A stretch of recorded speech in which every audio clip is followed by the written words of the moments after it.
আসসালামু আলাইকুম ভাই।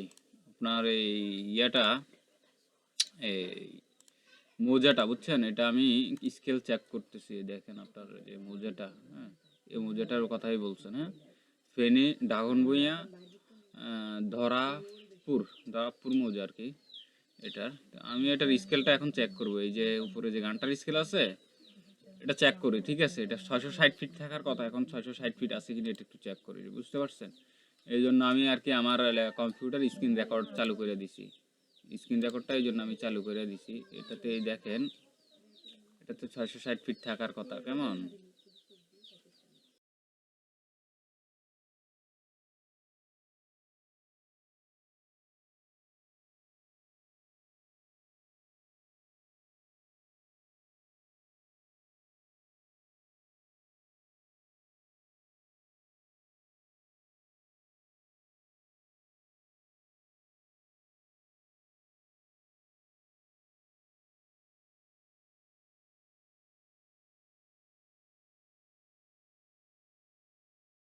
যেমন এই যে একটা ঘর আপনার কত ফিট, এখান থেকে এখানে থাকবে কত, ৬৬ ফিট, ঠিক আছে? তো আমরা ৬৬ ফিট পাইলাম, এই দেখেন। যদি আমরা একটু করি তাহলে ৬৬ ফিট আসলে রাইট চলে আসে, তো ৬৬ ফিট ধরলাম। দেখেন আমি কোথায় পর্যন্ত ধরছি, ৬৬ ফিট পর্যন্ত, বুঝতে পারছেন?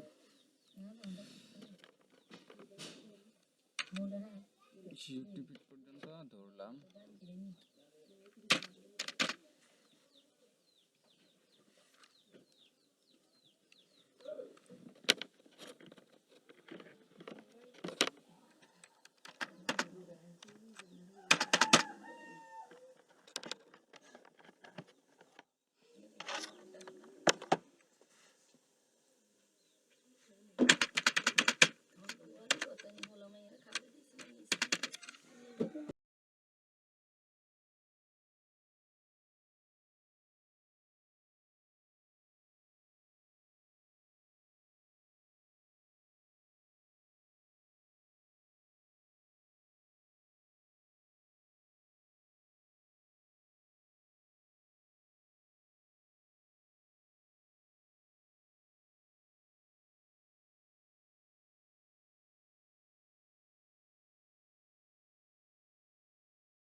এখানে দেখেন, এই যে ঘরটা, হ্যাঁ, এই ঘরটা ৬৬ ফিট থাকার কথা। এখন ৬৬ ফিট আছে কি না এখানে দেখেন। এই যে আপনার আমি স্কেল আঁকলাম, দেখেন এখানে ৬৬ ফিট, ঠিক আছে? ৪ ইঞ্চি, আর এখানে আপনি স্কেল বসাইতে যদি এলোমেলো হয়, এটা ৪ ইঞ্চি সমস্যা হয়ে যেতে পারে। এটা সমস্যা না, এটা ঠিক আছে। এখন আপনার যে দাগটা, এই দাগটা হচ্ছে কত, আপনার এই যে ১০১২, এই ১০১২ দাগ, কেমন? এই ১০১২ দাগে আমি টোটাল সার্ভেটা করি, দেখি যে কতটুকু আসে। এই সার্ভের উপরে ভাই আর কোনো সার্ভে হবে না, মানে এটাতে যা আছে তাই। এবং বলা চলে এই নকশাটাও রাইট, ঠিক আছে, ঠিক আছে? এই নকশা যা আছে তাই। এই নকশা যে আপনি স্কেল যদি চেক না করতাম তাইলে একটা কথা হইতো, কারণ এই নকশাটা স্কেল আমি চেক করছি, এবং চেক করে আমি ৬৬ ফিট একটা ঘরে আপনি সিলেক্ট করছি, কারণ একটা ঘর ৬৬ ফিট থাকার দরকার।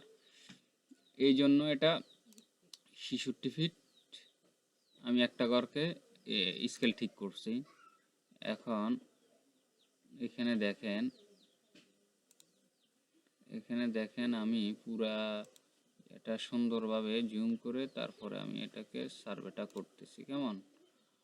যদি আপনি তারপরেও যদি কোনো কিছু বুঝতে সমস্যা হয় আমাকে নক দিয়ে আমি করতেছি, মানে আপনি পুরো উপজেলার নকশা নিবেন, এই জন্যই আমি আপনাকে এটা সার্ভেটা করে দেখাচ্ছি।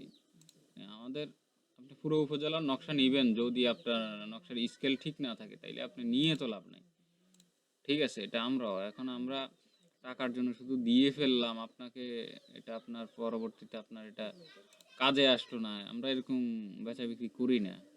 বিশেষ করে আমরা তো ময়নামতির যে সার্ভে ট্রেনিং সেন্টার আছে, এখানে আমরা ট্রেনিং করাই, আমি নিজে একজন ট্রেনার, ঠিক আছে।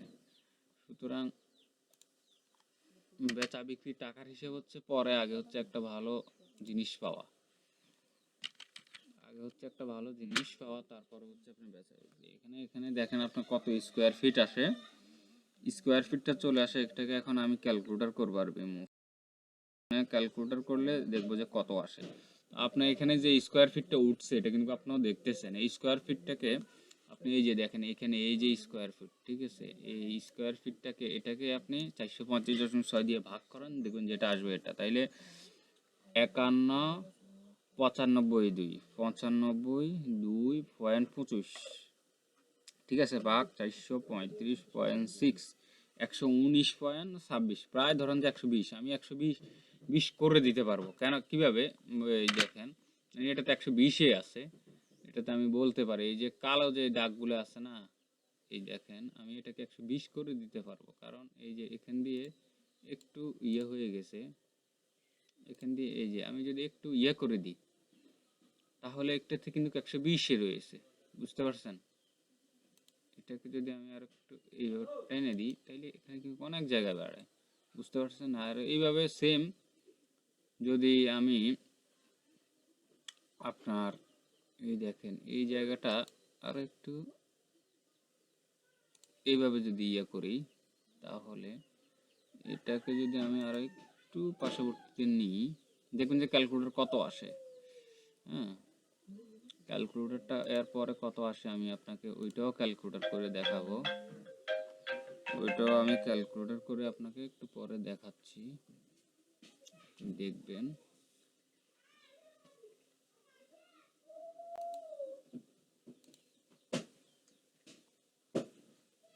এখন আমি এটা ক্যালকুলেটরটা করি, ঠিক আছে। এখন আসছে এখানে 52, 0, 39, 0, 39, 91 ভাগ 435.6, 19.5, ঠিক আছে, 19.5 এরকম আমি আমার এখানে পাচ্ছি। এখন এটার উপরে ভাই আর কোনো আমি ইয়া করতে পারতেছি না, এটাই ইয়া বলা যায় আর কি, সিলেক্ট করা যায় বলা যায় এটাই, ঠিক আছে, বুঝতে পারছেন। এখানে কোনটা কত ফিট আছে সব কিছু কিন্তু অটোমেটিক চলে আসবে, ঠিক আছে। এখানে কোনটা কত ফিট অটোমেটিক চলে আসবে। এই হচ্ছে আপনার নকশাটা, আমি আপনি যে দাগটা বলছেন মেজারমেন্ট করে দিতে, আমি এটা দাগটা মেজারমেন্ট করে দিলাম। এই আপনার যদি কোনো ইয়ে লাগে তাইলে আমাকে নক করেন, সমস্যা নেই ইনশাল্লাহ।